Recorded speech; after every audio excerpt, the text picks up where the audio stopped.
చలనచిత్ర పరిశ్రాభివృద్ధిపై సభ్యులు అడిగిన ప్రశ్నలకు మండలిలో మంత్రి కంతుల దుర్గేష్ సమాధానం చెప్పారు.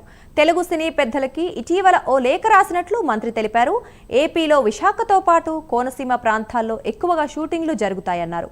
కేవలం షూటింగ్ చేసుకుని వెళ్లిపోవటం, ఏపీ నుంచి ఆదాయాన్ని తీసుకుపోవటం మాత్రమే కాకుండా ఇక్కడ కూడా స్టూడియోలు నిర్మించాలని కోరామన్నారు. దానికి అవసరమైన పూర్తి సహకారం అందిస్తామని చెప్పామన్నారు. కొందరు నిర్మాతలు సుముఖంగా ఉన్నారని, త్వరలోనే సమావేశం ఏర్పాటు చేసి రాష్ట్రంలో చలనచిత్ర రంగాన్ని అభివృద్ధి చేస్తామన్నారు. నేను చలనచిత్ర మండలికి ఒక లేఖ కూడా రాయడం జరిగింది. అతి త్వరలోనే మీరు ఒక సమావేశంలో కూర్చుందాం.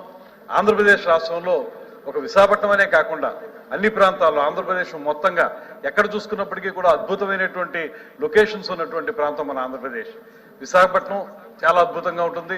కోనసీమ, అదేవిధంగా మనకి తిరుపతి, మన ఈ కోస్తా జిల్లాలు అన్నీ కూడా చాలా లొకేల్ బ్యూటీ ఉన్నటువంటి ప్రాంతాలు. మా దగ్గర నుంచి ఆదాయం తీసుకోవడం మాత్రమే కాకుండా మీరు సైతం ఇక్కడ స్టూడియోలు నిర్మించండి, దానికి అవసరమైనటువంటి మేము పూర్తి సహకారాన్ని అందిస్తాం, ఇప్పటికే అన్ని విధాలుగా సహకరిస్తున్నాం అనేటువంటి మాట చెప్పడం జరిగింది అధ్యక్ష. దాని ప్రకారం కొంతమంది నిర్మాతలు సుముఖంగా ఉన్నారు.